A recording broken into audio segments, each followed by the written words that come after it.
Hello, I'm Isaac Hayes III, founder and CEO of Fanbase, and I'm here with a very important message. We are at a turning point in the Black community where we must have equity in the apps we use that scale to billions of dollars. But this time, we own the infrastructure, we own the culture, and we shape the future. And Fanbase is the future. Fanbase combines the free functionality of Instagram, TikTok, and YouTube into an all-in-one platform built for the evolution of social media and monetization. With over 1.4 million users, that's real proof that we are shifting the conversation of tech ownership and equity for creators. So right now, I want you to go to startengine.com/fanbase and invest today. The minimum to invest is $399. That gets you 60 shares of stock in Fanbase at $665 a share. This marks a turning point in Black ownership of social media. If we don't take this opportunity to own social media right now, we will always be customers to our own creations. And that can't go on. So once again, go to startengine.com/fanbase and invest today. We must own the platforms where our voices live, our stories matter, and where our culture drives the world. Thank you. Black Star Network is here. Oh, no punches! I'm real revolutionary right now. Thank you for being the voice of Black America. All momentum we have now, we have to keep this going. The video looks phenomenal. See, there's a difference between Black Star Network and Black-owned media and something like CNN. You can't be Black-owned media and be scared. It's time to be smart. Bring your eyeballs home. You dig?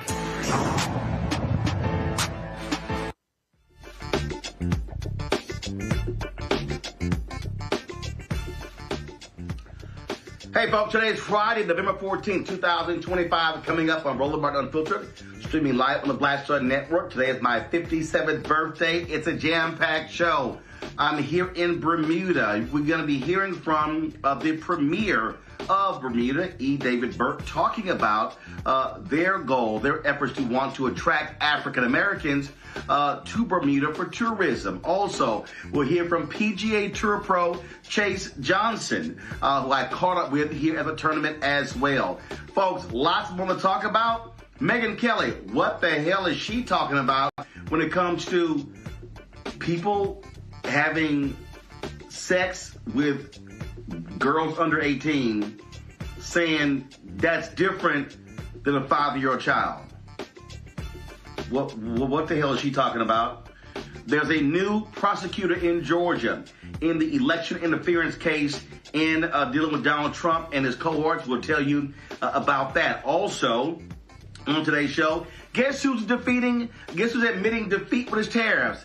Donald Trump issued an executive order lowering the prices of groceries. I told y'all that fool was lying. Why do I have to now, for the second time in a week, call out a black person in media for spewing bullshit on the air? This time, again, it's Stephen A. Smith. Yes. Oh, my God. All dealing with Jeffrey Epstein. In Florida, free speech is under attack after a black school board member gets blasted for sharing her thoughts on white supremacist Charlie Kirk. A Baltimore cop facing a stack of charges, including second-degree attempted murder after the shocking video shows him chasing a black man with a police cruiser. We've got the details. Also, MAGA's really upset because U.S. Catholic bishops condemns Donald Trump's attacks on immigration. Ain't this something? They don't mind it when the Catholics talk about abortion, but now they got a problem on this issue. Okay. It's lots to break down. It's time to bring the funk on Roland Martin Unfiltered on the Black Star Network. Let's go. He's got it. Whatever the biz, he's on it. Whatever it is, he's got the scoop, the fact, the find. And when it breaks, he's right on time and it's rolling. Best believe he's knowing. Putting it down from sports to news to politics. With entertainment just for kicks, he's rolling.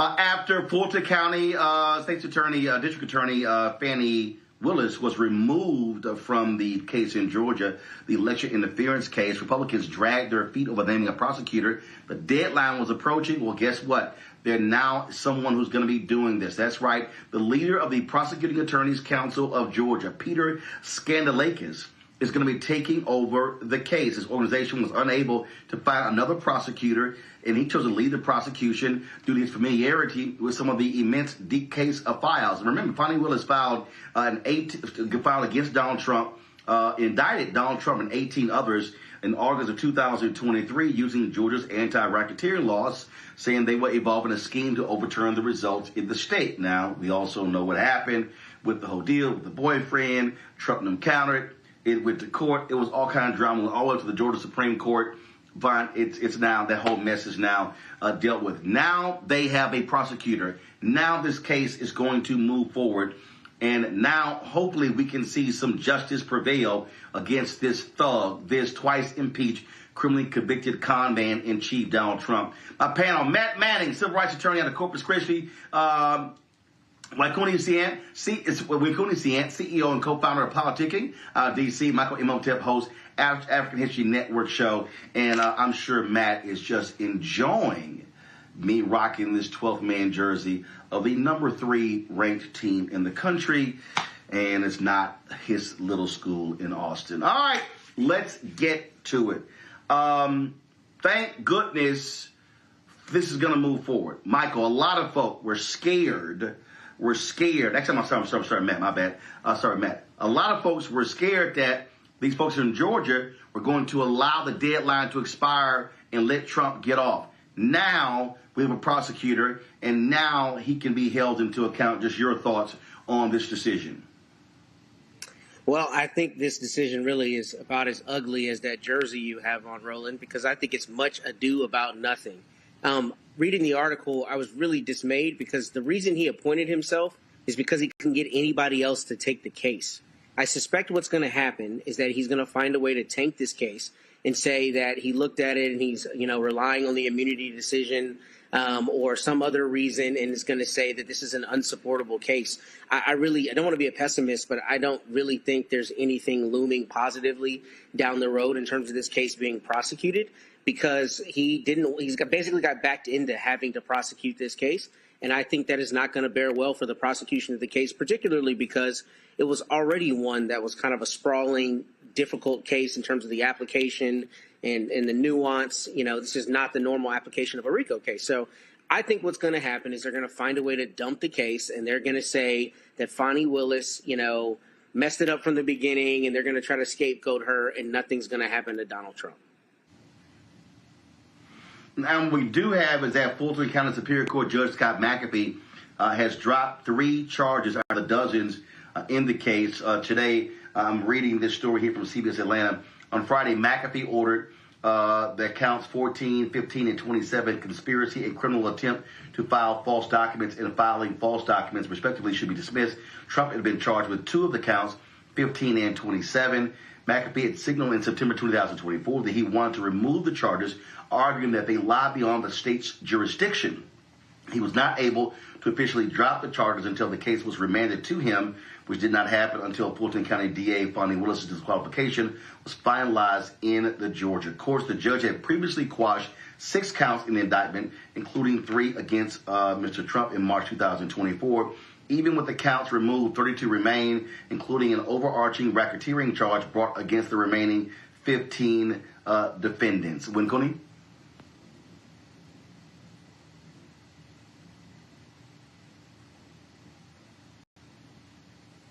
I think you're muted. Thanks, Roland. Happy birthday, by the way. I agree with what Matt. I appreciate it. I think, absolutely. I think the most exciting part of this case was that it was the most likely of all the various criminal charges surrounding Trump to go to trial, because it was actually going to be a state case handled by a local Georgia prosecutor. But we see in this case of get somebody else to do it, with him actually stepping up to do it, it doesn't seem very likely that it's going to actually be prosecuted and going to trial. And if we look at the federal cases, we see that they're often, pardoned. So with the immunity standing there and the fact that he's taken on this case begrudgingly, I don't think that's likely to actually go to trial. Michael? Yeah, also happy birthday, Roland. And you're okay for an alpha. So when we look at this... of course. Yeah. When we look at this, I don't expect... First of all, we know that Supreme Court ruled that Donald Trump has basically broad immunity. So there are 14 other defendants that still face charges in this case. But when it comes to him, I don't expect charges to be pursued in this. We'll see what happens with the co-defendants. We'll see how this plays out. But with this being Georgia as well, and with this playing out the way it did, Fani Willis being removed, and them not being able to find anybody else to prosecute this case, I don't have high hopes for this. But we'll see what happens. But I'm not expecting real prosecutions to come for this. We do know that I think it was 4 of the defendants had already pled guilty. 4 of the 19 defendants, including 3 attorneys directly involved in Trump's bid, they did accept plea deals. But I'm not expecting much to come from this. All right. Well, we have that. All right. We surely appreciate it. Let's do this here. Got to go to a break. We come back. Lots to talk about. Trump admitting defeat with this stupid tariffs, how it is destroying the economy. And now, guess what? He's like, we got some fixes to make. Also, the release of the Epstein files is leading to lots of drama. A lot of folks talking about it, including Stephen A. Smith, who goes on this rant attacking President Joe Biden, attacking Democrats, but he got facts wrong. Again. You're watching Roland Martin Unfiltered on the Black Star Network. If in this country right now, you have people get up in the morning and the only thing they can think about is how many people they can hurt, and they got the power, that's a time for mourning. For better or worse, what makes America special, it's that legal system that's supposed to protect minorities from the tyranny of the majority. We are at a point of a moral emergency. We must raise a voice of outrage. We must raise a voice of compassion. And we must raise a voice of unity. We are not in a crisis of party versus party. We are in a crisis of civilization, a human rights crisis, and a crisis of democracy itself. And guess what? You've been chosen to make sure that those that would destroy, those that would hate, don't have the final say, and they don't ultimately win. This is Eric Dickerson, and you're watching Roland Martin Unfiltered.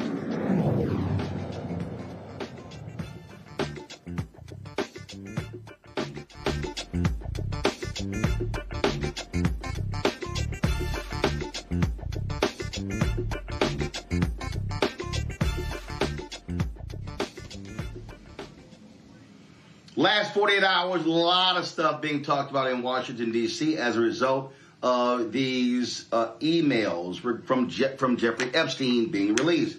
Donald Trump is losing his mind. He's cussing everybody out. He's mad, upset. Now he's talking about unleashing the Department of Justice against Bill Clinton and every single Democrat. He is absolutely losing his mind. Somebody else who has lost their mind over this stuff is Stephen A. Smith. On his Sirius XM radio show, he went on this loud rant. If you didn't see it or you didn't hear it, check this out. I have no problem with the Epstein files being exposed. I think anybody who's done what Jeffrey Epstein did should be thrown under the damn jail. They should spend the rest of their natural-born life in prison if he was alive to do it.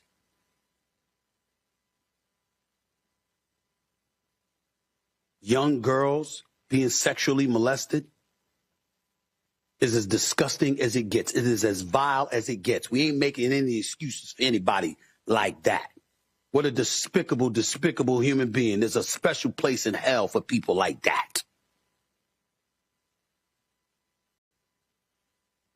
But that's not what anybody can definitively associate the president with. He knew Epstein, so did Bill Clinton. So did a plethora of other famous people inside and outside the world of politics. Incriminating emails, well, what specifically and how significant was it? And when we sit up there as Democrats and we're applauding on the House floor, now that Alita Grijalva was there talking about she'll be the final vote to sit up there and open the Epstein files, and everybody's applauding for the Democratic Party. Ladies and gentlemen, keep in mind that the Epstein files were in existence and free to have been opened during the Biden administration. You were there for 4 years. How come you didn't open it as a Democratic Party then?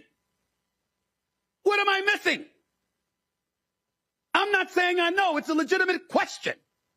Maybe I don't remember the answer. Maybe my extraordinary producers should be able to help me during the commercial break. But from my understanding, the same files that were open or being open now with the 220 pages of documents or whatever it is, with various emails, that could have been done when Biden was in office.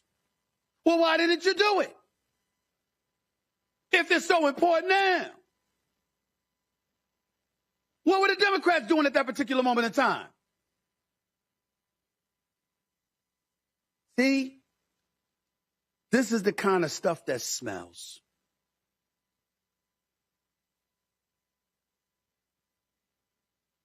Because my attitude is just deducing how much they despise Trump is if there was some real bona fide dirt on him, since you went after him with the 34 felony convictions, which essentially was deduced to him paying hush money to Stormy Daniels, a porn star, So she wouldn't reveal their happenings with one another leading up to the election in 2016.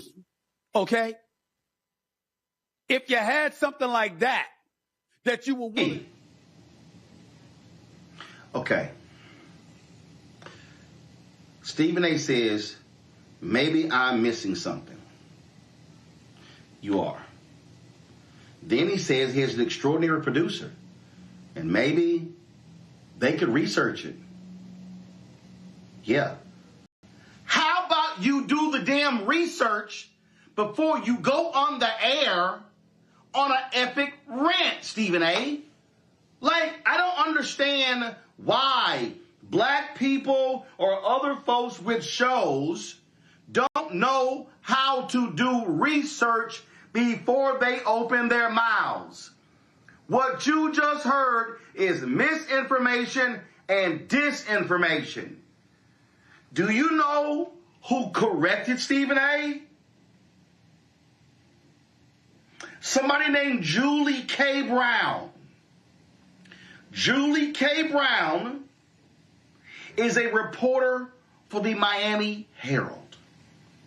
It has been the Miami Herald that has done amazing reporting on the Epstein case.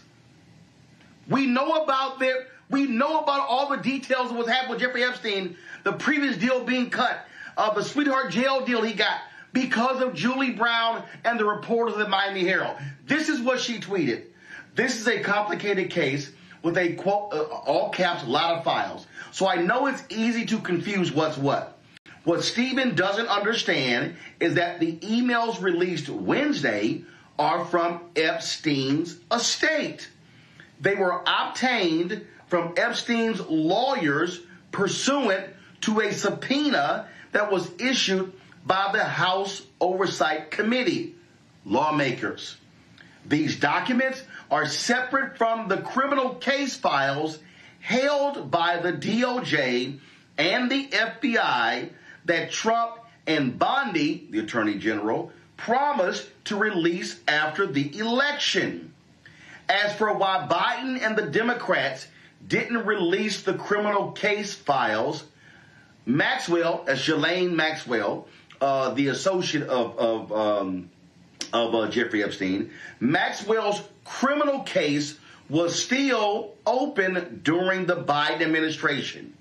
She wasn't convicted until late 2021, and then she appealed her conviction. Generally, it's not a good idea to open your evidence files when a criminal case is ongoing.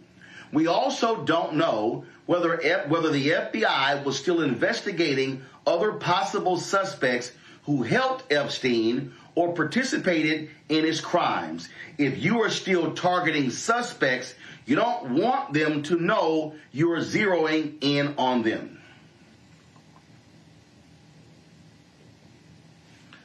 This is what I keep trying to tell these people who are in media. When you have a mega microphone, you need to be judicious with how you use it. You need to be careful with what you say and how you say it, and you need to have your facts right. So when people are then listening to you, they're taking cues from you. And so all of a sudden, folks are going, oh my God, what the hell were Biden and the Democrats doing? They couldn't release them because they didn't have them. And so Stephen A. is broadcasting on Sirius XM radio all around the country. And people are taking his clip and they're reposting it on Twitter, on Instagram, on Facebook, on TikTok, on Snapchat, on Fanbase, on Spoutable, Spill, LinkedIn, everywhere. And he's wrong. And see, this is what I cannot stand. I cannot stand when a journalist or a media personality says, I'm just asking a question. I'm just giving my opinion.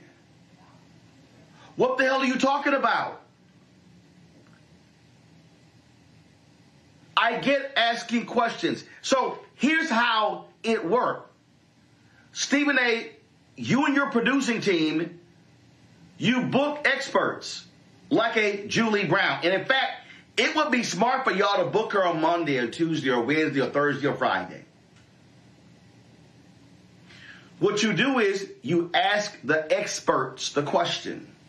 You say, Julie, you're a reporter with the Miami Herald. You've been covering this story for years. Can you explain to me why these files were released now and not when Biden was president? That's how you ask a question. But Stephen A. didn't ask a question. Stephen A. asked a question and then gave his answer to the question, but before doing so, admitting he didn't actually know the answer. Do y'all know how dangerous that is? That's the equivalent. That's the equivalent of going off on a player for not suiting up. And then you find out later, oh, he was injured. Did you check and call before you attacked the player for being injured? This is what I'm talking about, Michael, and I'm sick of this. I'm sick of people not dealing in facts, not checking first before they go off and say things that then get repeated. And as we know, the lie travels faster than the truth. This is just idiotic to literally say, I don't know. I could have my smart producer check, but let me just rip the folks anyway. Yeah, Roland, it is unprofessional, it's irresponsible, and it's dangerous. And I'm somebody who's been in media 15 years. I've done over probably close to 2,000 episodes of the African History Network show. I do all the research for it. I book guests, book experts in the areas that we're talking about. And I said before on this show, if Shut Up and Dribble were a person, it would be Stephen A. Smith. I think the A stands for asinine. He has absolutely no clue what he's talking about. And he just gets up here and just spews his nonsense. But if he just Googled, have the Democrats requested the Epstein files, you see the piece from PolitiFact from Debbie Wasserman Schultz, U.S.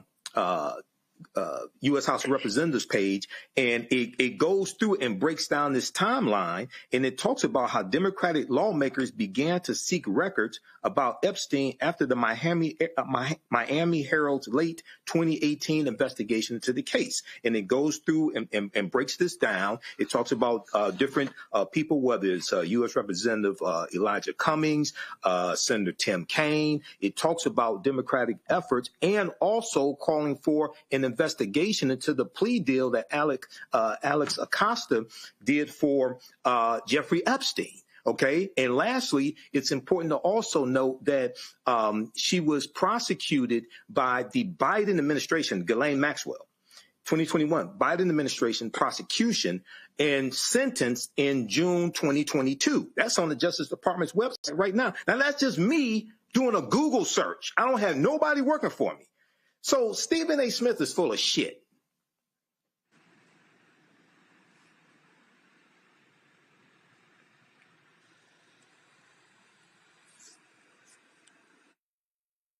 I don't, when Coney, I'm just, here's a perfect example, when Coney, if you want to say, Democrats, why are you now making such a big deal out of the Epstein files? Okay, fine. You give that commentary, give that rant, whatever. If you want to say, hey, the people who also are really pushing this Epstein stuff is the hard right. Now, if you want to criticize them, okay, go right ahead. But what I don't understand is how you literally admit that you don't know the facts, and then you then choose to opine on what happened not knowing the facts. Here's the deal. I don't know all the ins and outs of the Jeffrey Epstein story. But what I do know is that I follow Julie K. Brown. And what I do know, Win Cooney, is that she follows me. And I have been following her Twitter feed for quite some time. And I get the facts from her. And if I had a question regarding this case that I wasn't sure about, it's a good bet. The first thing I'm going to do is go to her feed, because she truly is the expert on this, because she's been covering from day one. Well, that would be too intelligent for Stephen A. Smith to do, Roland. I want Black people to stop getting their political news from Stephen A. Smith. I hope that people didn't forget that 2 weeks ago, he was wrong about Jasmine Crockett, and he's wrong again. His track record has proven. So, control room, I've lost. Can you hear me, Roland?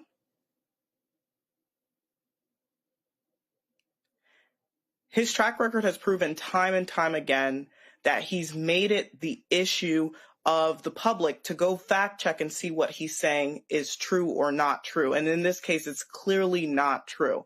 We already went through all the logistics on why his statements were erroneous. And then 2 weeks ago, when he spoke about his public critique of Jasmine Crockett, he was lambasted by Black media and the Black community for getting it wrong. Yet he's still not learned his lesson on how to fact check. He's still not learned his lesson on how to do basic research to ensure that what he's saying is right. And this is the issue with giving anyone with a microphone a platform. How does that continue to help the Black people that Stephen A. Smith has continued to posture himself as helping by miseducating them? Continuing to miseducate Black people is an issue. Not only that, but in this salacious rant, he makes it a party issue. I think anybody on this platform can agree that this is not a party issue. It's not about Democrats and Republicans. This issue is an issue about, something salacious like a sex crime involving minors, and everybody involved needs to be held accountable for it by, again, making it a Republican Democratic issue and saying, why didn't the Democrats unseal the files sooner? Why wasn't this done? Why wasn't that done? And pointing it to the Democrats. Oftentimes I ask myself, is Stephen A. Smith being paid by the Republican Party? Because he's doing a fantastic job of following the footsteps of President Trump in terms of miseducation. So we really have to see that stop. And if Stephen A. Smith is going to continue to posture himself as a champion of Black people, he needs to start by getting the facts right.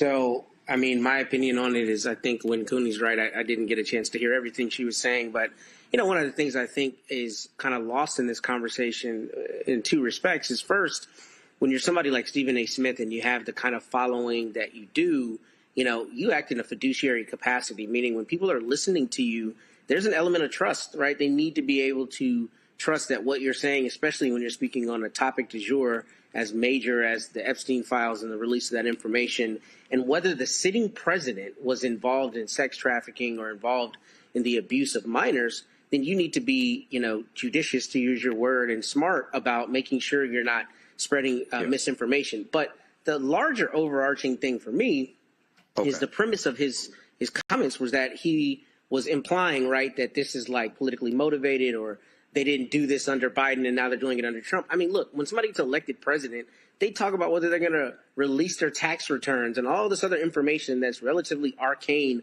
about that person's life. You mean to tell me it's a surprise or it's somehow immediately nefarious that the world and the country would want to know if he was involved in the sexual abuse of minors? Of course, you absolutely need to know that.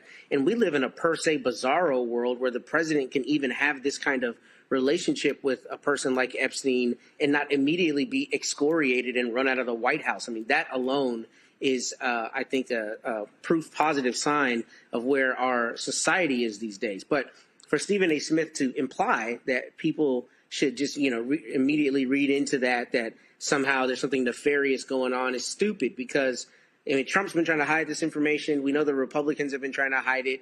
And part of it is because if you're that close to somebody, then there's a good chance you saw and or participated in things, and the American people absolutely need to know that about their sitting president. So none of that surprises me, and I think he's got a fiduciary duty to be better about the information or misinformation that he's putting out. Thanks for that analysis, Matt. You're watching Roland Martin Unfiltered on the Black Star Network. We'll be back in a few minutes.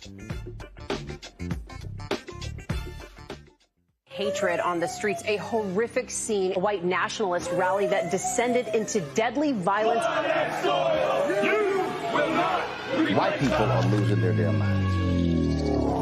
As an angry pro-Trump mob storms the U.S. Capitol, we've seen shootings. We're about to see the rise of what I call white minority resistance. We have seen white folks in this country who simply cannot tolerate black folks voting. I think what we're seeing is the inevitable result of violent denial. This is part of American history. Every time that people of color have made progress, whether real or symbolic, there has been what Carol Anderson at Emory University calls white rage as a backlash. This is the rise of the Proud Boys and the Boogaloo Boys. America, there's going to be more of this. Here's all the Proud Boys, guys. This country is getting increasingly racist in its behaviors and its attitudes because of the fear of white people. The fear that they're taking our jobs, they're taking our resources, they're taking our women. This is white fear.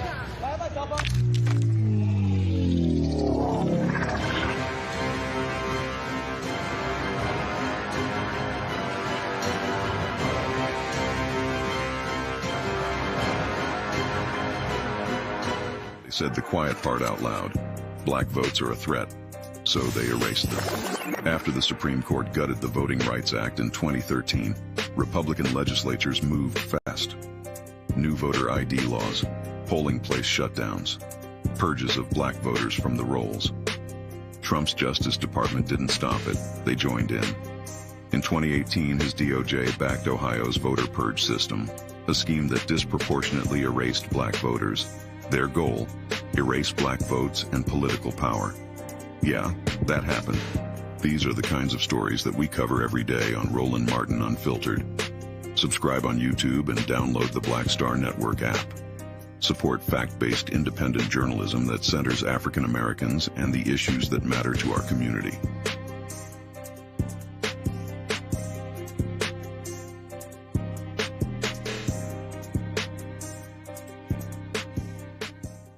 Next on the Black Table with me, Greg Carr. The United States is the most dangerous place for a woman to give birth among all industrialized nations on the planet. Think about that for a second. That's not all. Black women are 3 times more likely to die in this country during childbirth than white women. These healthcare systems are inherently racist.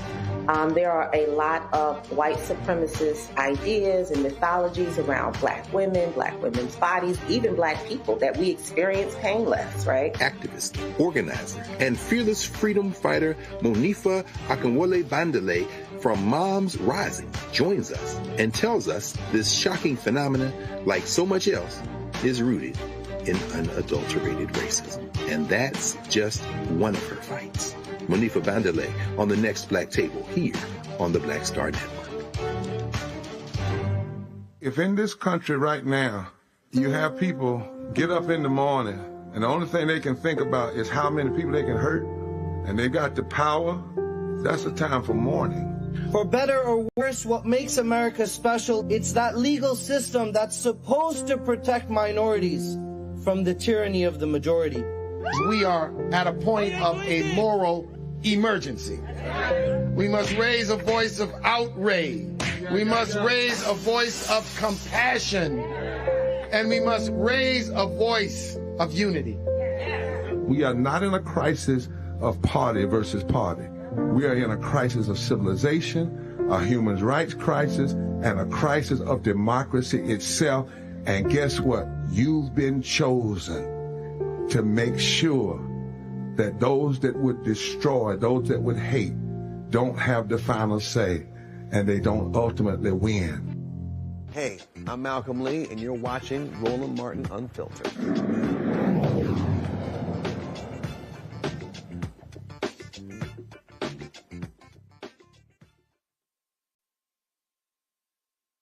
A Baltimore police officer is indicted on multiple charges, including second-degree attempted murder, after being caught on video chasing a black man with a police cruiser.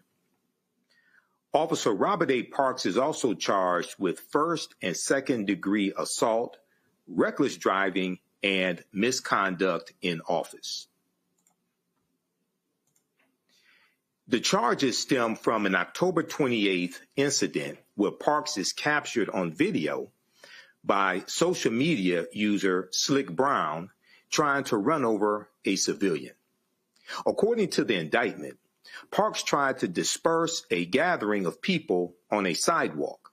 He attempted to get a man to go towards him, but the unidentified man refused. Parks threatened to call the dogs on the man.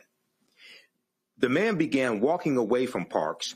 Parks then radioed that he had, quote, one running adult male in the alley, end quote. This is what happened next. All right, yeah, what's your reason to stop me? You ain't even got no reason to stopping him, bro. Hey, yo, walk off, Trey. You hit the alley, yo. Go ahead, Trey, walk off, yo. He beating. You ain't even got no reason to stop me. Hey, yo, what the fuck? You gonna hit him with the car? Yo, what the fuck, bro? Yo, hell no, yo. Hey, yo. Come back this way, yo.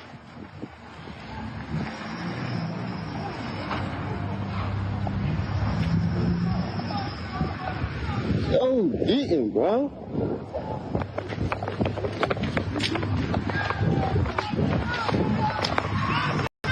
That's his dumb ass.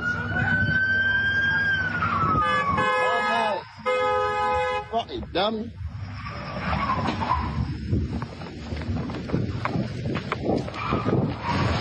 Dumb ass, you dumb as shit. You dumb as shit. You crashing and all that. You really crashing out, bro. Go ahead, dumbass. Really crashing out, bro. You press his car and all that, bro. You really trying to hit my mask, bro. What the fuck? You really trying to hit, bro, with the car and all that. Oh, hell no. Here's Baltimore City State's Attorney Ivan Bates explaining the decision to indict Parks. The charges brought forward in this indictment reflect the seriousness and dangerous nature of the actions we all witnessed in the viral video of Officer Parks driving his vehicle directly at a civilian while on duty. These are the exact charges we would bring forward for anyone operating a vehicle in that manner, whether you're police or whether you're a civilian. When a police officer threatens the safety of those who are sworn to protect, it erodes the crucial trust between the community and law enforcement that is critical to the historic reductions in violent crime in our city and essential to keeping Baltimore safe. Parks has been with the Baltimore Police Department since 2020 and turned himself into the authorities on Wednesday morning. If convicted, Parks faces a maximum sentence of 65 years in prison. You're watching Roland Martin Unfiltered on the Black Star Network. We'll be back in a few minutes. This week on The Other Side of Change. Book bans, anti-intellectualism, and Trump's continued war on wisdom. This is a coordinated backlash to progress. At the end of the day, conservatives realized that they couldn't win a debate on facts. They started using our language against us, right? Remember when we were all woke and the woke movement and all that kind of stuff? Now everything is anti-woke, right? When we were talking about including diversity, equity, inclusion, and higher education, now it's anti-DEI. All this are efforts to suppress the truth because truth empowers people. You're watching The Other Side of Change only on the Black Star Network. Hey, I'm Mark Morial, President and CEO of the National Urban League, and I'm watching Roland Martin Unfiltered.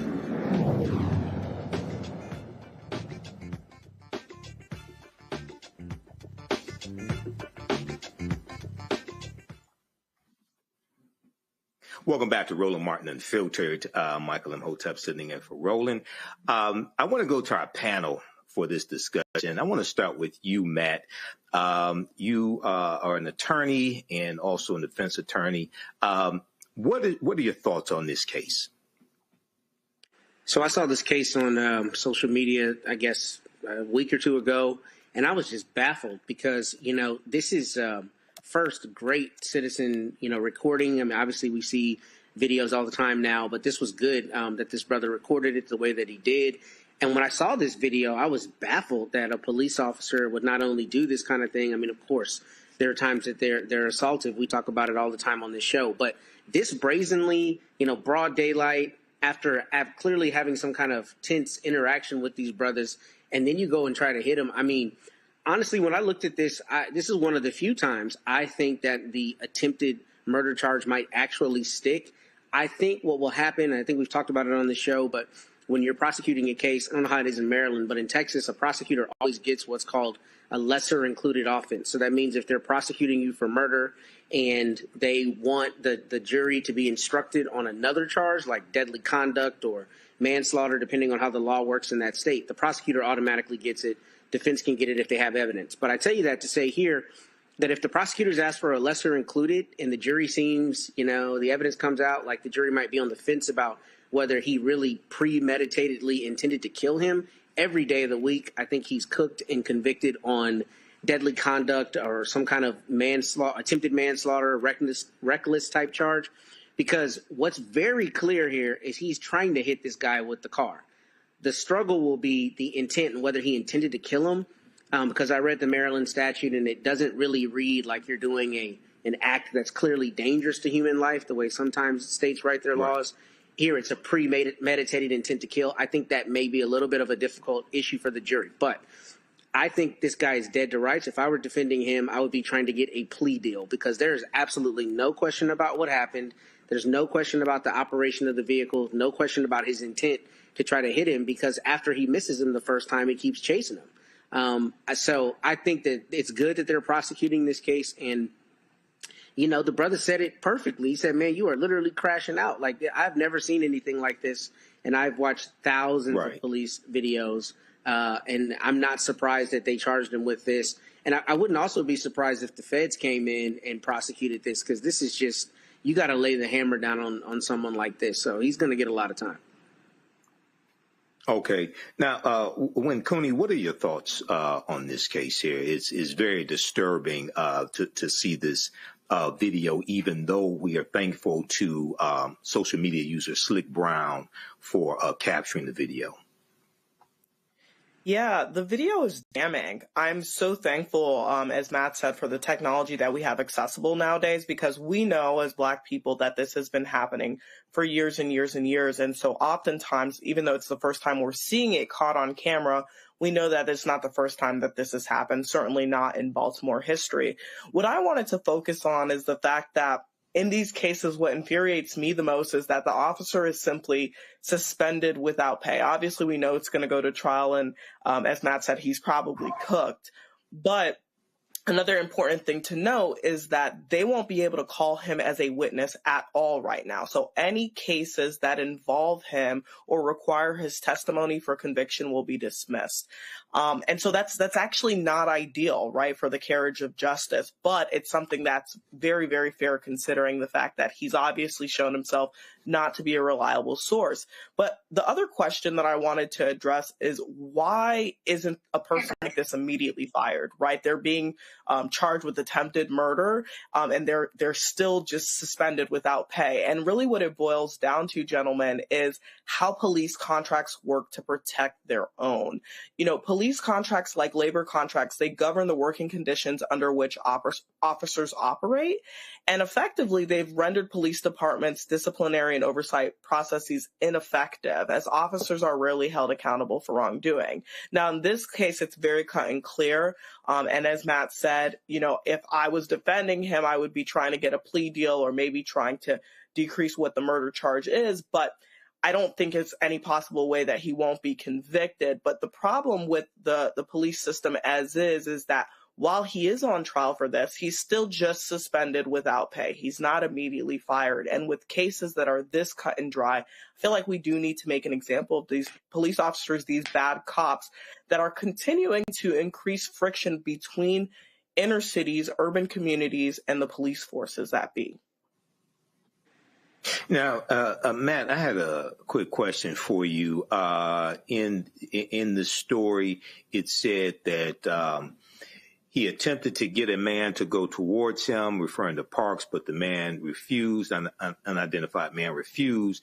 Parks threatened to call the dogs on the man. So when you hear that a officer threatened to call the dogs on a subject, what goes through your mind? How does that add towards any of the charges that are filed against an officer? I think it goes to premeditation and intent, clearly, right? Because if the person has refused his order and he's angry, which we clearly see in the first part of this clip, then it's not easy for a jury to infer that that anger led to premeditation. I don't know how the law works in Maryland, but my understanding of premeditation, at least the way it was taught in law school and the way I've seen it in practice, is that you can premeditate something in a split second, right? So it's not implausible for this jury to say he was mad that the person didn't respond to his orders. Clearly, whatever happened that preceded this, got him angry. And then obviously he tried to hit a person who was a pedestrian who was on foot with his car. I am a defense lawyer, so I always think of ways that doubt might creep in, right? But this also might be the case where I'm wrong. This might be the case where the jury has no problem whatsoever with attempted murder. They say, we think you formed the intent to kill him, and every day of the week we're going to convict you of attempted murder. This might be that case, and that would make perfect sense to me if it happened. And the interesting thing, not only about the dog, but is about whether he responded to that order and didn't, come to the order. I have a case like that right now. And depending on where you are, the case law often says that you don't have to respond to that. So it's interesting that we're talking about this today because in my case, my guy ended up getting body slammed because he didn't want to identify himself. Texas law doesn't require him to identify himself. And I think that's important in this context. I don't know how it works in Maryland, but if that brother didn't have to identify himself and that cop got mad and all of this transpired because of that, that's another sign of the kind of abuse you see with police officers, because when they tell you to do something and you don't do it, even if you're within your rights, they get mad and sometimes they try to kill you. And this is exactly why, to go to Win Cooney's point, we absolutely need to bury this guy under the jail, because when you have this kind of power, you can't be wilding out the way this was, trying to literally hit and kill people with your car. So he's going to get a lot of time in my estimation. Right. Now, Win Cooney, I had a last question for you. So I know because of the Black Lives Matter movement and because of the social justice movement, we've seen an emphasis on better understanding police contracts. We've heard about police officers' Bill of Rights, things of this nature, right? Now, there was also a period of time going back to about 2022, 2023, when you had a nationwide shortage of police officers as well. Okay, and various police departments were asking for more and more officers. Do you think that we need more officers who want to be the type of officers that the social justice movement said they wanted to see? Those that only use lethal force when you've exhausted all other methods, those that see people as needing to be protected as opposed to being policed, things like that. What are your thoughts on that? Yeah, I think that's a fantastic point, Michael. We do need more police officers that are good cops, so to speak. But I think this really goes pragmatically back to the defund the police movement. This is why a lot of people believe that we need to defund the police, right? When you see examples of over excessive usage of force, like you saw in the video. And to piggyback off of what Matt's point is, I wanted to take a different perspective. When I hear someone say they're going to call the dogs, I think of 1963, Birmingham, Alabama, right? I think of civil rights sit-ins when dogs were called in to rip Black people apart. I think of 2014 Ferguson, when dogs again were used to forcibly disperse civil rights protesters.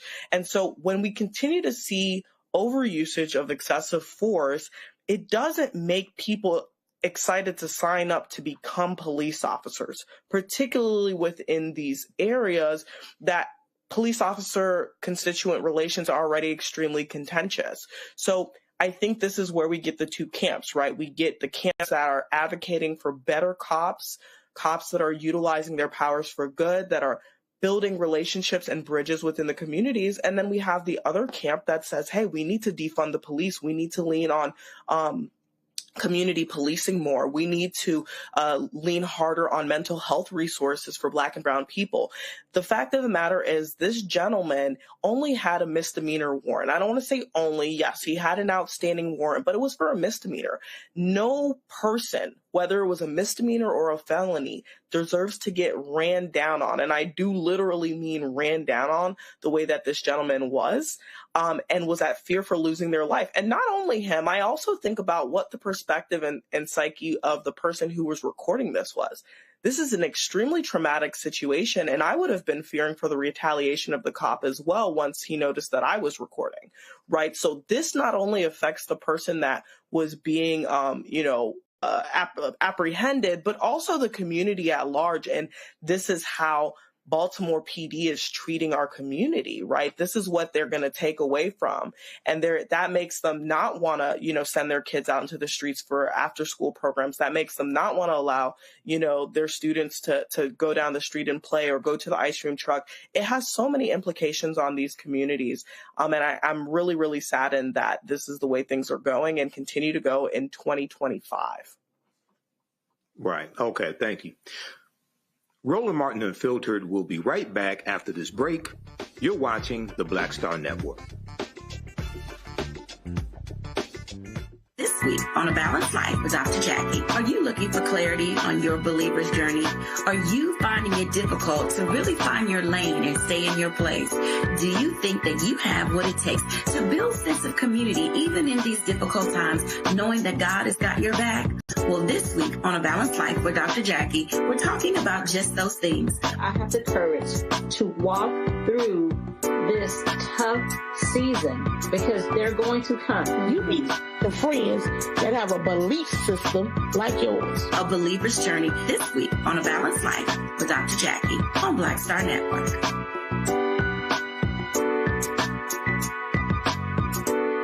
This week on the other side of change. Book bans, anti-intellectualism, and Trump's continued war on wisdom. This is a coordinated backlash to progress. At the end of the day, conservatives realized that they couldn't win a debate on facts. They started using our language against us, right? Remember when we were all woke and the woke movement and all that kind of stuff? Now everything is anti-woke, right? When we were talking about including diversity, equity, inclusion in higher education, now it's anti-DEI. All this are efforts to suppress the truth because truth empowers people. Watching the other side of change only on the Black Star Network. Hatred on the streets, a horrific scene, a white nationalist rally that descended into deadly violence. White people are losing their damn minds. As an angry pro-Trump mob storms the U.S. Capitol, we're about to see the rise of what I call white minority resistance. We have seen white folks in this country who simply cannot tolerate black folks voting. I think what we're seeing is the inevitable result of violent denial. This is part of American history. Every time that people of color have made progress, whether real or symbolic, there has been what Carol Anderson at Emory University calls white rage as a backlash. This is the rise of the Proud Boys and the Boogaloo Boys. America, there's going to be more of this. Here's all the Proud Boys, guys. This country is getting increasingly racist in its behaviors and its attitudes because of the fear of white people. The fear that they're taking our jobs, they're taking our resources, they're taking our women. This is white fear.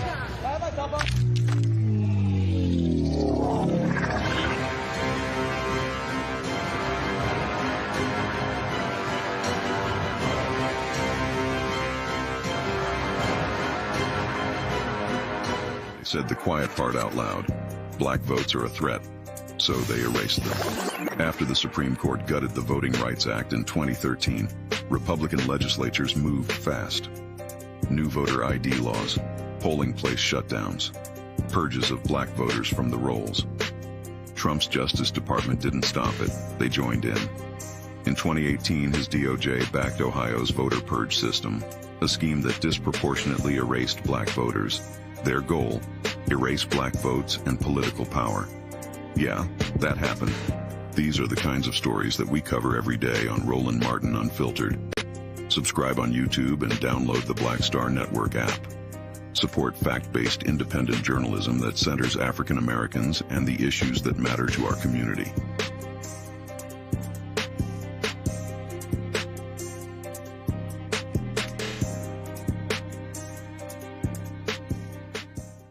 This week on The Other Side of Change. Book bans, anti-intellectualism, and Trump's continued war on wisdom. This is a coordinated backlash to progress. At the end of the day, conservatives realized that they couldn't win a debate on facts. They started using our language against us, right? You remember when we were all woke and the woke movement and all that kind of stuff?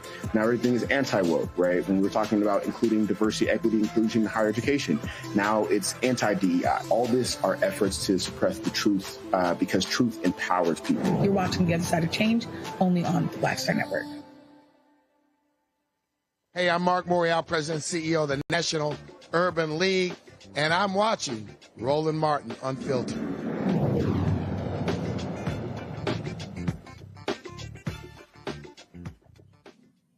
Charlotte, North Carolina is the latest city preparing for the Trump administration's immigration enforcement actions. Local officials report that federal immigration agents could start arriving as early as this weekend. However, specific details regarding the operation, including the number of agents and their exact plans, have not been communicated. Mecklenburg County Sheriff Gary McFadden has stated that his office will not participate in the operation, and Mayor Vi Lyles is urging the community to remain calm, emphasizing that local police are not involved in these efforts. Currently, Charlotte is on high alert, with the community calling for transparency, safety, and protection for all residents. Patrols are set to begin in New Orleans, with plans to deploy as many as 200 Customs and Border Protection agents in the coming weeks. I want to go to the panel with this, and I'll start with you, Winkuni. So what are your thoughts on this? This is the latest city under siege by the Trump administration, saying they want to crack down on crime, using immigration, undocumented immigrants as a pretext for a way in, to send customs and border agents, et cetera, ignoring the statistics showing that crime is declining in the various cities that they're going into. What are your thoughts on this? You know, it's extremely upsetting, Michael, because, you know, I'm the child of two immigrants myself. I'm a Haitian American, and so this is something that disproportionately affects my community. But what we've seen President Trump do again and again is defend sending the military and immigration agents into these Democratic-run cities, Los Angeles, Chicago, even our very own nation's capital. And he continues to say that the reason for this is to fight crime. But like you said, that's not a correlation that's been proven. But we also have to think about what is the precedent that he's trying to set long term with this politically. I think that by sending these ICE agents into blue cities, he's trying to send a message out to the constituents of that actual state. And what we see here is that Charlotte is a Democratic stronghold right now. And the state's going to have one of the most hotly contested U.S. Senate races in the country next year. So I think President Trump is paying special attention to North Carolina. All right. So, Matt, when we look at crime statistics in Charlotte, and MSNBC talked about this today, violent crimes, we see violent crimes are down in 2025 compared to 2024. They're down by approximately 1,000. Homicides, 62 in 2025 compared to 82 in 2024. Aggravated assaults 3,494 in 2025 compared to 4,311 in 2024. So we see a downward trend. What are your thoughts when we see this continued effort from the Trump administration to disregard crime statistics, but also to cut the grants that were going towards community violence intervention groups that were helping bring down those crimes? Well, we've talked about it on the show many times, and many times it's you opining astutely on this. But what it comes down to is the base does not care about reality. They care about the rhetoric, which is why you can get on TV and beat that drum, till you're blue in the face, that crime is running rampant and all these things. And the statistics, including statistics from your own FBI, say demonstrably that's not true. But you continue saying that because you want to continue creating the furor that allows you to be the Führer and bring in the goose steppers, right, to these Democratic-controlled cities. That's all it is. I mean, I heard this on NPR this morning, and it was reported that neither the sheriff there in Mecklenburg County nor the local police had any idea what was going on. And what's crazy about that is, the idea that federal law enforcement would come in and not work with local law enforcement. Of course, there are times that they're distinct, but they also work together in task forces and things all the time. But to Cooney's point, I think when you're trying to make a political point about not only Democratic cities being these bad places, but moreover, you having, an overriding authority, whether that's through a show of force or just brazenly saying it, you go into these places and you do these asinine,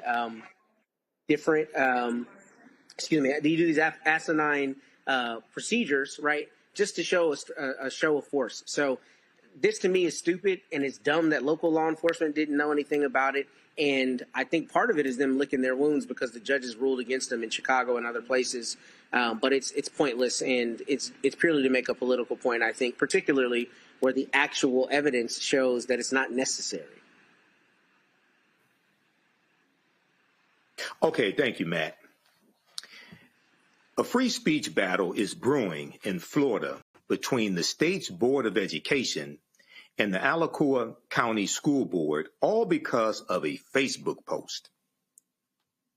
It started after School Board Vice Chair Tina Certain had some things to say about conservative Charlie Kirk in September regarding his memorial. This is the post that set off a political firestorm. Tina Certain called Kirk a, quote, 31-year-old uneducated white boy, end quote. Now, state officials are calling her comments offensive and questioning whether she should stay in leadership. The drama unfolded as all 7 state board members grilled her in a tense meeting, questioning whether she could fairly represent all students. Check this out. I'd just like the opportunity to respond just because I know a memo that I issued in the immediate aftermath of an assassination that took place on a school campus. Whether it's Bernie Sanders or Charlie Kirk, I've said it from the beginning, that same memo would have been sent. Educators are over young, impressionable minds, and when they are making comments celebrating a school shooting, it is unacceptable. You criticize that memo. So do you encourage such acts to be expressed by teachers? I think you do, and that's why your leadership continues to be a failure. You continue to not understand the point that this state board is trying to communicate to you. You are an example for these children. You are an elected member of a school board setting policy that impacts their daily lives. And so you want to criticize me all day, you have that First Amendment right. But the reality is what I did was make sure that teachers across the state understood that this rhetoric that is impacting the wife of our lieutenant governor, where people are receiving death threats as a result of that rhetoric, needs to be toned down. Why, teachers? Because they're over children, young, impressionable minds. And that is my job as the Commissioner of Education to make sure that we reminded them of what the example was that they were, something you still struggle with. And today, these posts that you're seeing are not just about Charlie Kirk. There is a repeated pattern, as our member just identified, Layla Collins. You talk about Charlie Kirk as an uneducated white boy. You bring race into this. You talk about this post as it relates to Asian stores. where it says, in 1999, I went to the Beauty Max on Main Street, my then 4-year-old daughter. They followed us around the store. It goes on to say, as a result of that experience, to this day, I've never been back. I avoid all Asian-owned stores. How do you think those comments make that community feel? And then we go on to the next post, number 3, where it says, in the district operated by A. Green, these again are your words, they move in and then want to change things, SMH. I figured my they is white people. Again, you bring that into your posts. It's ironic that you criticize Charlie Kirk's comments and not recognize that you bring race into your post. The next slide, part 4. You like a post that says white women have always been central to building, maintaining, and protecting racial violence. They weren't the sidelines. They were the architects, too. Again, what the board's point is having you recognize and appreciate the significance and the responsibility you hold as a member of a school board that makes decisions that impact children. And what is the example that you are setting for children? This is not the kind of behavior we want to see in our school system. We want to see civil discourse, respectful dialogue. I agree with you. I am a fundamental believer in the First Amendment. But what we are not going to allow happen in this school system in Florida is students be misled by adults into engaging in violent political rhetoric or calling people out because of the way God created them. We want everybody to be treated equally. Tina Certain stands her ground, insisting her posts are constitutionally protected speech made on her own time, not related to her official duties. This drama is unfolding while Florida is embroiled in a much larger free speech battle. Teachers and school officials across the state have faced discipline, backlash, and even lawsuits over social media posts reacting to Charlie Kirk's death. I'm going to go back to the panel with this. Matt, I'm going to start with you if you don't mind. So this, y'all know how I feel about this racist Charlie Kirk. Okay, so I'm going to go to you in just a minute. And Charlie Kirk has a history of anti-black statements that he said that are documented. Okay, what are your thoughts on this nonsense coming out of former Confederate state Florida?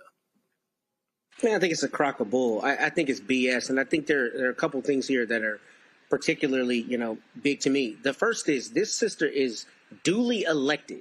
So we're not talking about a teacher in a public school being excoriated by the state board. We're talking about a public servant who was voted into the office that she holds. Now, before I go on, Florida has weird laws about who the governor can take out of office and stuff. I'm not used to seeing some of the way their government works. So I don't know if they have any real, control over her being in or out of her seat.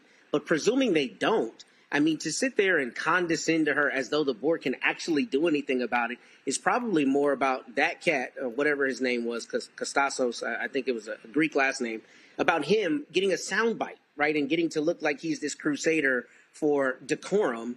And there's not any real end game besides using her as a whipping post. Now, in candor, I will say when you're elected, you do have to consider that what you say is obviously going to be scrutinized, and surely Ms. Certain knows that. But good for her standing on her ground. I mean, I do think that it is probably not in the best form to say things that could be racially incendiary, like in talking about the Asian businesses. I know there will be people who will disagree with me. That seems to be a little bit of an own goal, if I'm honest. But with respect to Charlie Kirk in particular, Charlie Kirk's rhetoric was vitriolic, and vitriolic about black people in particular, and all of these people who have made him a martyr are completely intellectually dishonest when they call anybody out saying anything about him. I mean, literally, Charlie Kirk was talking about people having to die in order to protect the right for guns. So it is not, intellectually dishonest to say that he died talking about something he was espousing. I mean, that's literally true based on what he said.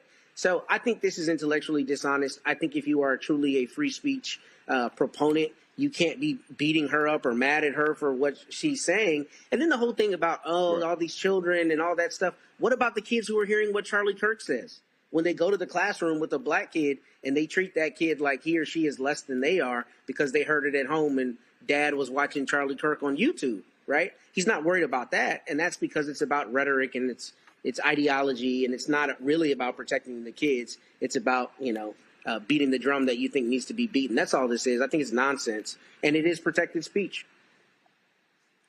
Right. Now, Wayne Cooney, let's get get straight. Charlie Kirk is an unqualified college dropout, okay? He is an unqualified white boy, and he did talk about prowling blacks. He was a proponent of the Great Replacement Theory. He did say on January 23rd, 2024 on the Charlie Kirk show, if I see a black pilot, I'm going to be like, boy, I hope he's qualified. He did say that George Floyd was scum. Okay. And he also did have negative things to say about Michelle Obama, Sheila Jackson Lee, Ketanji Brown Jackson when it came to affirmative action, and said, you do not have the brain processing power to otherwise be taken really seriously. You have to go steal a white person's slot to go be taken somewhat seriously. So what are your thoughts on this unqualified white male college dropout, Charlie Kirk?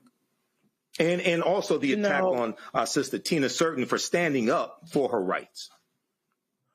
A few thoughts. Number one, Tina innocent, okay? There was not one lie that Tina said in that particular Facebook quote. I agree with Matt. Some of the comments about Asian American, etc., were incendiary. But in terms of what she said about him, she was absolutely spot on. Charlie Kirk was a bigot. He was open about that. He was uneducated. He did drop out of school. And he was also able to raise millions and millions of dollars in building Turning Point USA, which is one of the biggest parts of the Republican Party now, and how they actually are able to touch students on college campuses. It's a breeding ground for bigotism in this country and white supremacy, and it's absolutely something that has to be stopped. Now, as a black person, I don't celebrate the death of anyone, right? But I don't believe that that's what she was doing in that post. What she was speaking is speaking facts. And as you guys were talking about Florida, it's not a formally Confederate state. It's still very Confederate as far as I'm concerned. I was raised in South Florida. I'm a voter in Florida.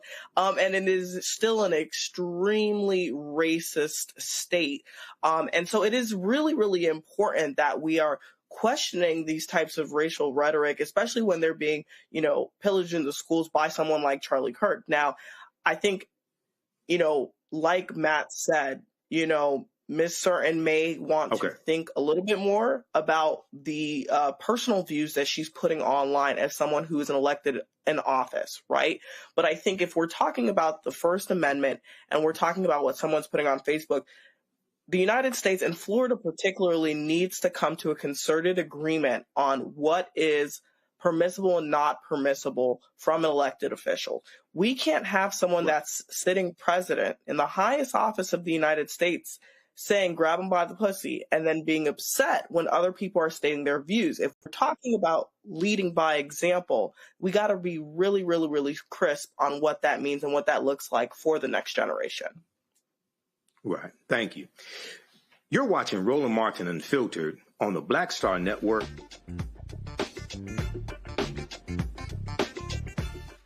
Next on the Black Table with me, Greg Carr. The United States is the most dangerous place for a woman to give birth among all industrialized nations on the planet.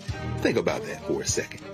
That's not all. Black women are 3 times more likely to die in this country during childbirth than white women. These healthcare systems are inherently racist.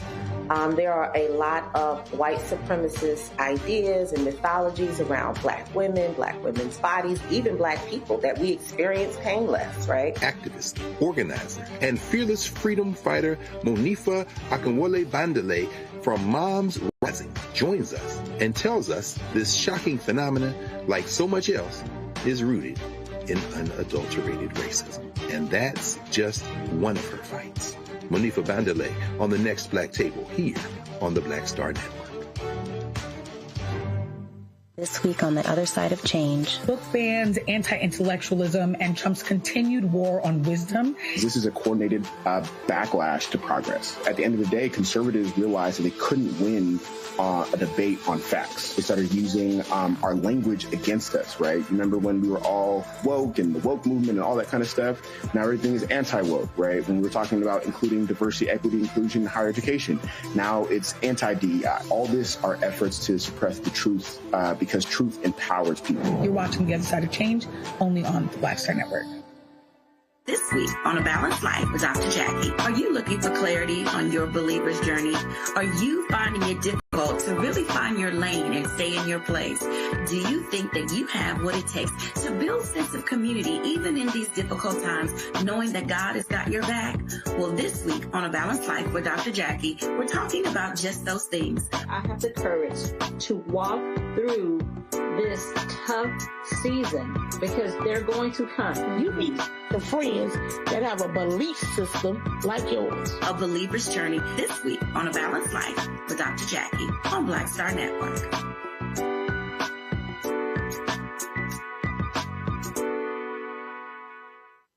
If in this country right now, you have people get up in the morning and the only thing they can think about is how many people they can hurt, and they got the power, that's the time for mourning. For better or worse, what makes America special, it's that legal system that's supposed to protect minorities from the tyranny of the majority. We are at a point of a moral emergency. We must raise a voice of outrage. We must raise a voice of compassion. And we must raise a voice of unity. We are not in a crisis of party versus party. We are in a crisis of civilization, a human rights crisis, and a crisis of democracy itself. And guess what? You've been chosen to make sure that those that would destroy, those that would hate, don't have the final say, and they don't ultimately win.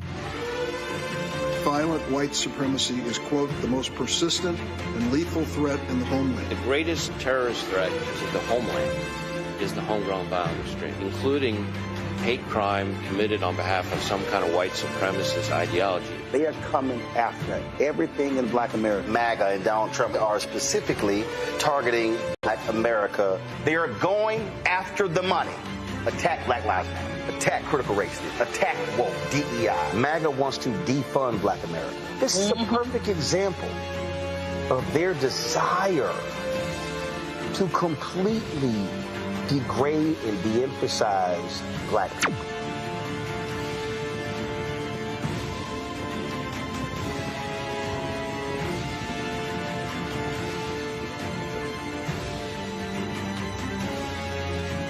I am Swing Cash, Basketball Hall of Famer, and you're watching Roland Martin Unfiltered.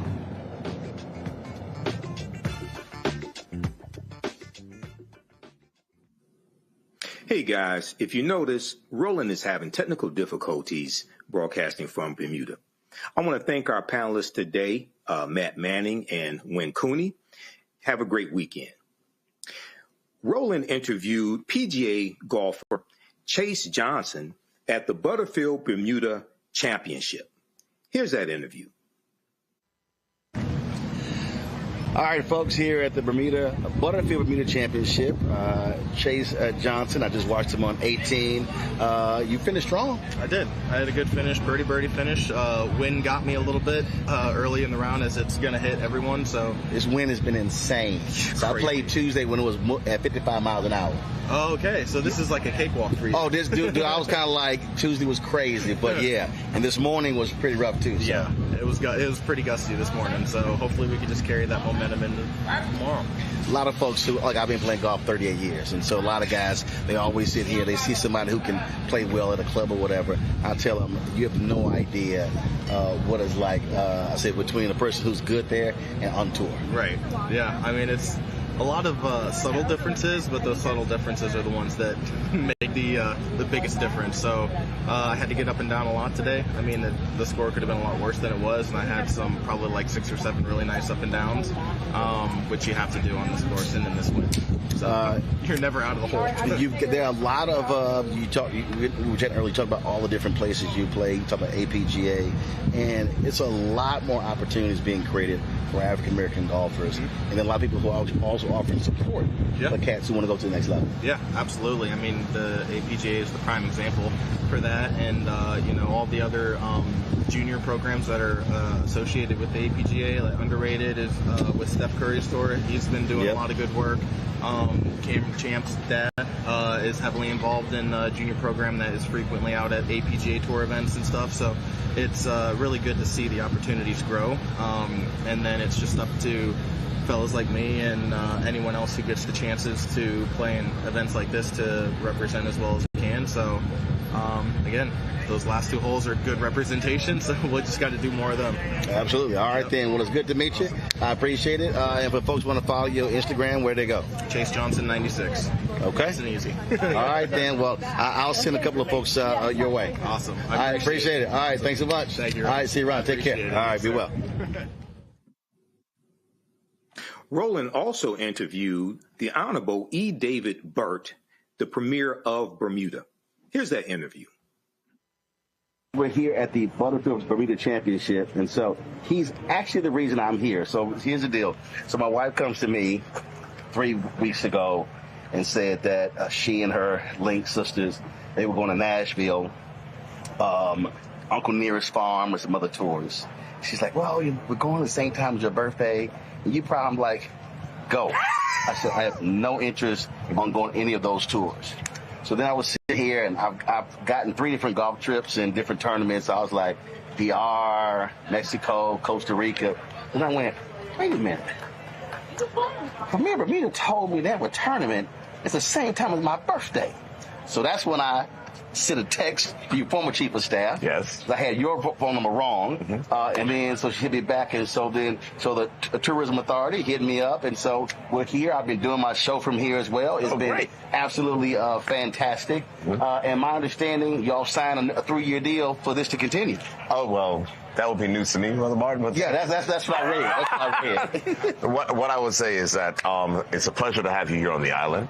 Certainly these matters are dealt with by the Minister of Tourism, but it's good to know I'm not a golf fan, but I know that you are. Not only is he a golf fan, if you are not aware, he also happens to support Texas A&M. I'm a graduate, so is my brother and my sister. So three of us in the family. So we're number 3 in the country. We'll point out every Aggie on the golf course today. He will tell you them all. I got pictures with all 3 of them, absolutely. But first of all, look, you got a lot of people here. Yes. This also is important because you get visibility.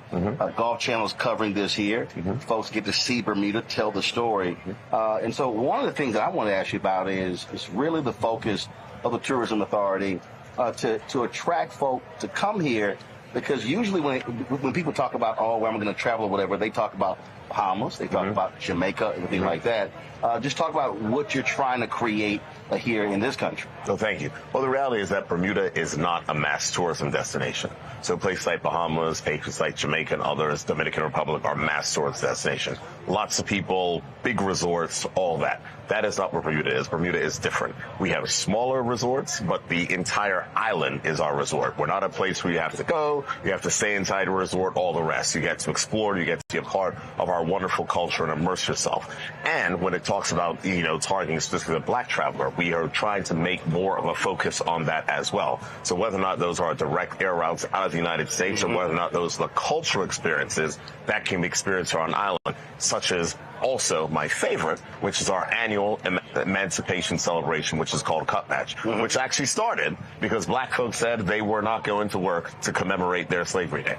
Wow. They said the day that we got emancipation, we're not going to work. So it was not an official holiday for a number of years until the government of the day finally gave in. And I promise you, the government of the day did not look like you or I at that time. Finally gave in and declared a holiday. But black people said, we are not going to work. We are going to organize an event to commemorate the emancipation of slavery. And now is our biggest holiday of the year. So when is that? That is it is a very technical answer. Because I was talking to somebody yesterday and they said it is the last Thursday and Friday before the first Monday in August. And they said it's really 4 days. So the law says it is the last Thursday and Friday before the first Monday in August. It is basically the last weekend in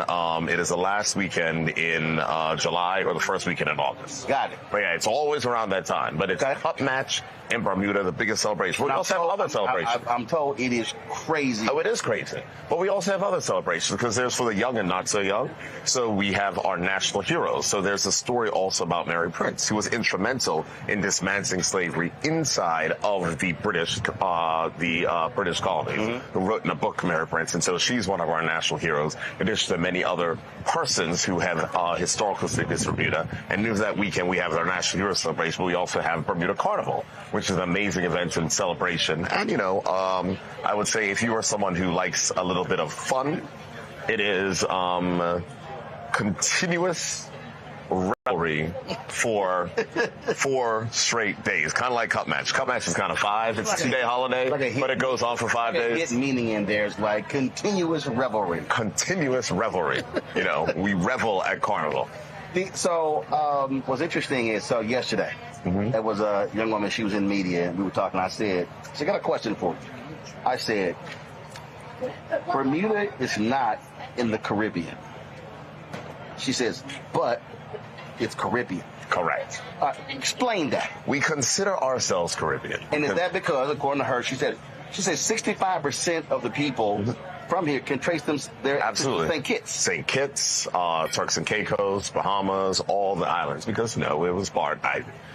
I don't like to be a black person talking about slavery, but we have to recognize and knowledge our history. And the fact of how we got over here is they took some boats from Africa. And so we became... Some got dropped off here. Correct. Some got dropped off in America. And then after slavery was abolished in the British colonies, there was still transfer of people and movements amongst the British colonies. So if there was labor, so for instance, in Turks and Caicos, the salt mines, and Bermuda's other things, and all dependent. So people would then come. If economy was more developed, Bermuda was always more fortunate to have a more developed economy, only because of its strategic position between the U.S. and Europe. So that is the reason why Bermuda and Hawaii were the 2 original tourism destinations. Because after World War II, we had airports, power, seaports, all the rest, and those then had to be converted into peacetime uses. And that is the reason why Hawaii became a major tourism destination, as did Bermuda be even a bigger tourism destination. So... because you're not, how far are we from New York City? You're not far from it depends. East Coast. Here's the reality. It will oftentimes take you longer to drive to JFK from Midtown than it will to take you to fly from JFK to Bermuda. Depending on the winds, 75 minutes. Wow. Depending on the winds. If the winds are going the wrong way, it might be 85 to 90. So it really is interesting to me that Bermuda is so close. But to your point, I don't hear a lot of folks talking about, hey, I'm going to vacation in Bermuda. Now here's the funny thing. You don't hear a lot of folks talking about it, but for instance, last year, throughout the entire high season, our hotels were full and people couldn't get rooms. So the reality is we're marketing to the persons. We are just not a mass tourism destination. But if you're looking for a unique destination, a place that is different, a place where you're not trapped inside of a resort, a place where you can explore, mix with the locals, have fun, have the beautiful scenery, go out, this is the place for you. Also, the connection between Bermuda and African Americans. So many folks traveling to the United States, being educated there as well, and forming those relationships. Absolutely. Yeah, a lot went to HBCUs as well. Many. But here's the other thing as well. Right now, what is also interesting in Bermuda is that we now have a growing and burgeoning African population as well. We celebrate African Day as well. Lots of persons from East Africa, West Africa as well. And Bermuda, from a business perspective, also hosts, because we are known for our work in insurance, we also host insurance products products that protect African crops from natural disasters. So there's a number of things in which we're doing with the diaspora. Gotcha. Because while you were talking about being businessman, I spoke here, two speeches I gave here. I think one was in 2009, it was like 11 or 12, and both were at business conferences. Yep. And we're talking about, again, the relationship with entities in the United States and here as well. What else would you really want folks to know about this country that they may have no idea about? Well, the first thing is that Bermuda is unique. There's no question about it. Unique. When people look at Bermuda, we are a temperate climate, so it is, we have seasons. We don't have snow, we don't have anything. It's a bit cooler in the winter. They have wind. Yes. Wind. We have wind. Tuesday was 55 miles per hour playing golf. And Brian Miller's hit me, he said. Hold a second, it was 55 miles an hour in New York, too. The same cold front that hit y'all came down and hit us. I wasn't playing golf there. Okay, I got you, see. Some people were. Plus, it was 41 there. And it was not 41 here. It was in the 70s here. It was 40s there. Everybody hit me. He said, you're insane. I said, I would rather be outside playing golf in 55-mile-an-hour wind than sitting inside looking out a window. Okay. So, but the next day, it was a perfect day. It was just a little bit of wind. It came from y'all, the United States. Oh, so you blaming it? Oh, it is, 100%. 100%. Okay. Came from y'all. But, so, we are close. We are not. So it is a quick flight. You might want to think about a weekend. You might want to think about something that you're just saying, you know what? I want to surprise my wife. I want to surprise my man. I want to do this. I want to do that. It is a simple trip, especially if you are in Boston, New York, Philly, D.C., and Miami, and Atlanta, Miami. Are y'all looking to work with airlines to add more direct? Our largest hotel is reopening next year, so there'll be even more flights that are coming back online next year and the year after, because those things are driven by hotel capacity. So we just opened a St. Regis Hotel, the Lauren Hotel has opened, the Cambridge Beaches has been renovated, and now our Fairmont Southampton will reopen as well next year. So when is what you call high season? The high season is during the summer. Okay. So the high season in Bermuda is considered between April and October, I would say. Got it. April and October. The best times to come to Bermuda, where you have the best mix of value and others, is September, because, it's after people go back to school. Right. So if you don't want to be around kids and all the rest, if you come in September, you can take your you take your vacation there. You don't have to worry about kids. And, of course, the hotels aren't as full, so the rates are better, and then you'll have availability on flights. So September is like the sweet spot, because it's still hot.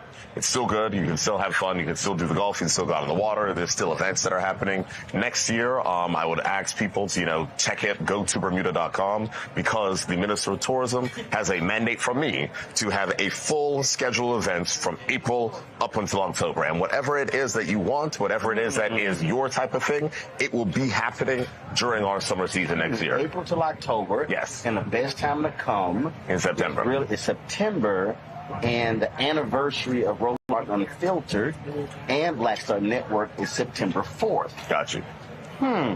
Okay. That's an idea. But that should not discount Cup Match, Carnival, or our annual holiday, Bermuda Day. And we also have this thing. You might be into sailing. I'm not so much into sailing. I'm not. I'm not so much into I'm going to get in trouble when people see this. But there is a sailing tournament here. Water's for the fish. The land's for... But hold on a second. I'm a land-based brother. Hold on a second. People go to F1 matches and never watch the cars or the things go around. Oh, but I drive fast. No, I was staying on land and watch them sail. But yeah, No. I'm not telling you to go in the water. I'm saying it's like this. Yeah. And so it's like an event. So we're doing that next year. It's come back next year. That's the beginning. That's the kickoff of the season, beginning of May. So I said, go to Bermuda.com. I'll have the whole list. While they're selling, I'm playing golf. I mean, you can. That's my priority. There's a golf tournament around that time too. My wife knows that's only priority. Last one. So the sister came on my page and she had the audacity to say that Deltas run this island, and I said, darling, I said, listen, my wife one of y'all, but no, I said, this is Alpha land. That's my understanding. Well, Alphas run the country. Soror, Delta Soror. I appreciate you. I didn't let her know. I just had to. First family. My apologies. Sorry. That's how we do it. Premier, I appreciate it. Brother Martin, great to see you. Pleasure to have you back. And I'm glad to be here. Hope you enjoyed your time. I enjoyed it, and look forward to next year, because this really has been a fabulous tournament, and it's been a ball. Thank you. All right. Appreciate it.